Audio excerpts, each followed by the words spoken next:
welcome back to Bernama. Today I'm joined by the very lovely Yan Ong. She is the founder and principal teacher of My Soul Room. We're talking about the power of yoga. Yan, welcome to the studio. Thank you. Your first time on our show here.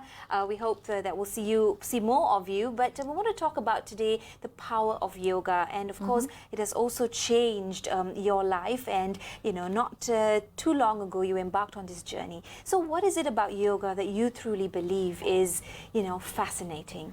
Well, I think, well, first of all, thank you for having me here today. Yoga has not only, I think, affected me in the way I live, but so many people around the world. The amazing thing about yoga is a lot of people come to it thinking it's just an exercise. You want to do a little bit of stretching, gain a bit of flexibility.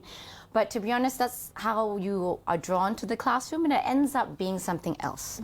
You learn to breathe. You learn to coordinate your breath with your movement, and then it turns into something else where not only your mobility and your health is looked after, but your mental state as well. You learn to control your physical state, your mental state, and then you see this balance and synchronicity between the both. And I don't know many teachings that does something like that, so it makes it very exercise, exactly, rather, right? So you embarked on a journey to find the right teacher, the guru that you felt was best for you and what you wanted to get out of yoga. Tell us about that experience and how it all started, really. Well, to be honest, when I first started, I was on my bedroom floor. I bought a book and I was flipping through it, trying to teach myself some stuff for years. Didn't really get anywhere, and then I decided, I need to find a teacher. So I did try for a long time to go to many different places, and I would say it took a long while. It took about 3 over years of experimenting with different teachers, different places, different countries, and finally I found myself in India at the source, at the institute responsible for holding the lineage that I was interested to learn. I stayed there for a couple of years. Continue to go back there every year, because at the end of the day, it's a lifelong learning. You don't ever stop learning yoga. Whether you teach it or not, you're still a student. So we go back every year to learn, and I'm dedicated to learning this one method from this one teacher. What is the biggest misconception? As we can see here, that's something I aspire to do by this end of this year, and I hope that you'll help me with this. But what is the biggest misconception about yoga? Because you look at these images, you see them on social media, it rather looks intimidating. Yeah, there's no doubt. We love to take all these pictures and put it online. It is just that one. I mean, wow. We there's a lot of stuff that aren't pretty, and we're drawn to the prettiness, and we all want to do the hard stuff. And sometimes you do a little bit of this. It is a little bit of promoting to draw people into the room, but at the end of the day, you would see after that there's a lot of basic movements that are taught, that are focused on, and it takes time to get there. All of us want to do the complicated stuff very, very early on.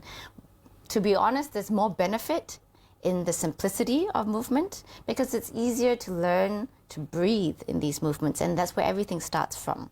But how long does it take for one to master the art, to get to what we saw in some of these pictures, because everybody wants to take a nice picture like that and put it on Instagram and say, I'm a yogi. It's true. It's true. Everyone does. And I mean, there's nothing wrong with that. I think that it's important, though, to understand that mastering it is not what your body can do. It's how you are able to accept where you are at.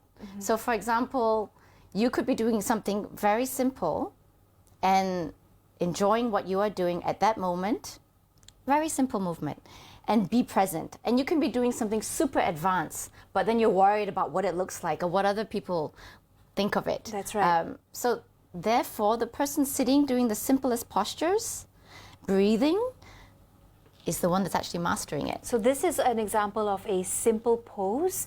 To tell us about this pose, it looks very reflective, inner reflection, and just kind of in a calm meditative state. This is, well, I mean, a lot of people describe this as the ultimate yoga position, right? This is the place that we want to get to. And to be honest, all that other complicated twisting stuff is really so that we have enough mobility and strength to be able to sit without moving for a long time.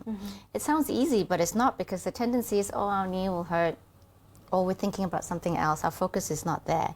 So all that other movement is so that we can eventually sit in stillness focus on one place, which is a lot more difficult than it sounds. It does, yeah. And stay listening to the sound of your breath. So actually the simplest, or what looks like the simple movement, is the ultimate goal. Is there any age limit? Are you ever too young or too old to begin or embark on the yoga journey? I love this question because especially it's the beginning of the year, so many people want to start. No, that's to sum it up, no. You can be any age, any gender, any race, it doesn't matter. Any health condition. It's funny, if you come to take a look at my room, in the classroom, we have people of all ages, where people, some of them are recovering from cancer. We've had a student that was half paralyzed from multiple sclerosis. And it's really important in a yoga setting that you're in a classroom where someone is trying to bring the yoga experience catered to you and where you are at, no matter where it is you're at. But that just means that it's unique because everyone's different and your different stage in your life, your flexibility, as you said, your focus. Yeah, you should never be forced into what people think is yoga.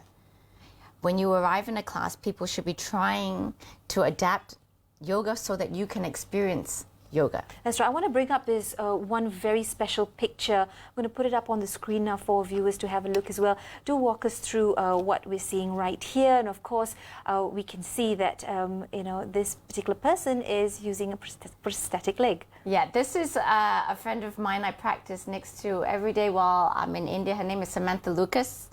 She's an amazing inspiration for many, many people, for anyone out there right now that's thinking, oh, I'm not good enough, oh, I'm not ready, oh, I can't touch my toes, so I don't want to start. Samantha was a practitioner for quite a while, and then she had an unfortunate motorbike accident that caused her to lose part of her limb. She didn't give up because she understood that yoga was more than just gaining physical ability. It was a lot more internal work. It gave her a peace of mind. It kept her grounded through times of difficulty and depression. Absolutely. So she stuck with it. She never gave up, and she's still doing it until today, every day, teaching and practicing. And that is inspiring for all of us, you know, that perhaps make up excuses, especially of why one should not do yoga, is not prepared to do yoga, or can't do yoga for any reason. You mentioned peace of mind as well. On, you know, the rise of mental health issues, you know, is something that I think everyone is now quite alert about as well. How can yoga really help to relieve these things like anxiety, depression, and, you know, how much does it take for one to then start to see those changes? Well, it's funny, just yesterday someone came for their first class and they said by the end of the day, the rest of the day was different for them at work. It all starts with, like I said, first you learn to move. Then you learn to coordinate your breath with your movement. But while all this is happening, you are actually very focused because there's no time to think about other things. When you're thinking about what you need to do and you need to think about your inhale and exhale, you can't possibly be thinking what you need to buy at the grocery store later, what problems you have at the office.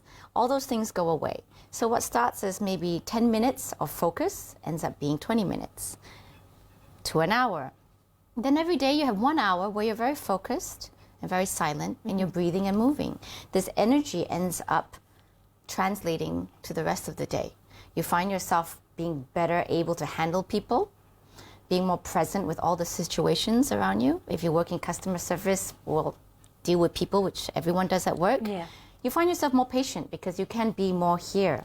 The lesson that you learn on the mat is something to be translated into your everyday life. Absolutely. We take a quick breather. We'll be back with more right here on Bernama Today. Don't go anywhere.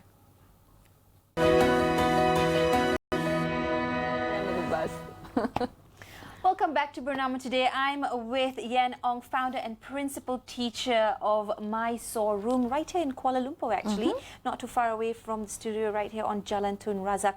Now, of course, Yan, you've been practicing this for many years. The centre is about 5 years old now. And do tell us what's different at the centre and how you can help to facilitate for perhaps working moms and people who just like kind of no time. Yeah, so at Mysore Room, we start really early. Class starts at 6:30. Doors open usually at 6 because students want to come even earlier so that you can practice, get ready to work, and actually start the day with yoga. So in that way, we cater for your working professional. Usually the ones that need the most yoga, to be honest. And we teach in Mysore Room what we call Mysore style. it's a personalized practice where you move at your own pace. There's nobody to follow. There are no mirrors in the room. The more beginner you are, the more time we spend with you. We teach you to remember a sequence. Slowly, as you remember it, that sequence starts to grow in length. And then eventually you'll be practicing for about an hour and a half by yourself in silence in the room, under my guidance, of course, to make sure you don't hurt yourself. And whenever you are ready, extra stuff that's more challenging at the right time will be given to you. And this is how it ends up being a long-term practice. Fantastic. Slowly. Yeah. You said not to hurt yourself. I think a lot of people sign up for classes and end up coming home with more aches and sores. What goes wrong in these kind of, settings? I think in a lot of cases when yoga is taught in a gym, for example, they take on the format of aerobics, because what makes sense is to have the class at one time where everyone can come in and leave at the same time. However, what happens usually is someone is in the front doing a lot of stuff. Not all the time, but commonly the person in the front doing stuff is more physically capable than everyone else in the room. And if you are trying to follow someone, you're not paying attention or learning to focus on your own body and your own boundaries. That it's a little bit tricky, because injuries can happen. Because what another person can do with their body has absolutely no bearing of what you can do with yours. What style of yoga do you practice? Because there are quite a few disciplines. There's many. The one that I practice and teach is Ashtanga Yoga, traditional Ashtanga Yoga, which was founded in Mysore, India, which is why we call Mysore Room. And the method is called Mysore Style, which is very personalized to you. And like I said, there's nobody to follow but yourself, so that you can focus on yourself. It is a silent class. Right. Another fad that we saw come and kind of go, I don't know if there's much around anymore, is hot yoga. And of course, there's a few conspiracies around this. Of course, we've seen also the documentary on Netflix, which says that the person behind it, of course, was accused, for sexual misconduct and so on and so forth. What are your thoughts on hot yoga, and particularly that form of yoga?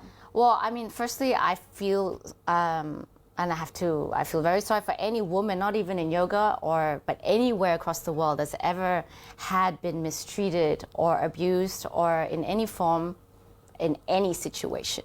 I myself have not practiced or been into a hot yoga room, so I know as much about it only from this Netflix documentary. But I do have, my personal take on it is, I do have to say it is very important to learn not to worship another person in front of you and lose yourself. There's a difference between that and learning to respect someone. Teachers in the room are not necessarily bigger than you in any form. It's just another person in front of you that has done something for a longer time before you did, and is sharing it with that you. knowledge. Yeah, teachers have to be humble. And like I said, there's a big difference between worshiping someone and completely forgetting yourself blindly, and being able to respect someone as a person for what they're able to share with you. How do you explain or sort of draw the fine line to explain to people that the practice of yoga is one that is more spiritual in nature than it is religious? Because I think a lot of people sometimes kind of say, well, I'm not Hindu or I'm not Indian, so I will not do yoga. Yeah, I get asked this quite often, especially in Malaysia, where we're so multicultural.